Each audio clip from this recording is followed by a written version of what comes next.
નમસ્કાર મિત્રો, આજે આપણે ડાંગ જિલ્લાની અંદર એક આશ્રમ શાળા છે ત્યાં આગળ આપણે આવ્યા છીએ અને ત્યાં આગળ સંચાલન તરીકે એક ભાઈ કરે છે. સંચાલન શું નામ છે ભાઈ આપણું? સીતારામભાઈ. સીતારામભાઈ, આપણે આ આશ્રમ શાળા કેટલા વર્ષથી ચાલે છે? 1988માં ચાલુ કરેલ છે. અને આ શાળા કઈ જગ્યા પર આવેલી છે?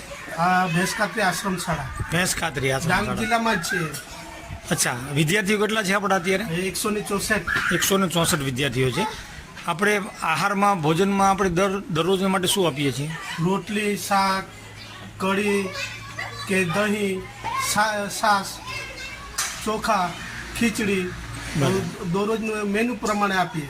અચ્છા સીતારામભાઈ, અને આ વિસ્તારની અંદર બાળકો ક્યાંથી આવે છે? આ ડાંગ જિલ્લાના જ છે મોટે ભાગે, નજીકના વિસ્તારના જ છે. બરાબર. આમ તો દોડના છે, આમ વધારે પડતા દૂરના છે, 4-5 દૂરના છે.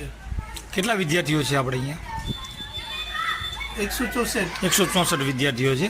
અને કેટલા વર્ષથી આ આપણે શાળા ચલાવીએ છીએ? હું તો આ નોકરીમાં મારા 20 વર્ષ થયા. 20 વર્ષ થઈ ગયા. આમ આશ્રમ શાળા 34 વર્ષ થયા. 34 વર્ષ થયા છે. અને અહીંયાથી બાળકોને જમવા માટે ભોજન માટે બહારથી સુરતથી પણ આવે છે, તો એવું ક્યારથી ચાલુ છે? એ તો નહીં ખબર મને. અચ્છા, કે ખ્યાલ નહીં આવે. અચ્છા, સારું.